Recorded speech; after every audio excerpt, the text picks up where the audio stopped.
Di ko na alam, ano pa dapat ang iisipin ko, o dapat ba na wag na lang. Tuwing gabi ka lang nagte-text, message ko walang effect.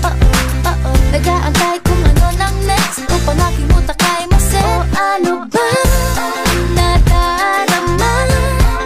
Huwag nang paligoy-ligoy, ligoy, paligoy-ligoy pa. Pwede ba? Huwag ka nang magrama. Huwag nang paligoy-ligoy, ligoy, paligoy-ligoy pa.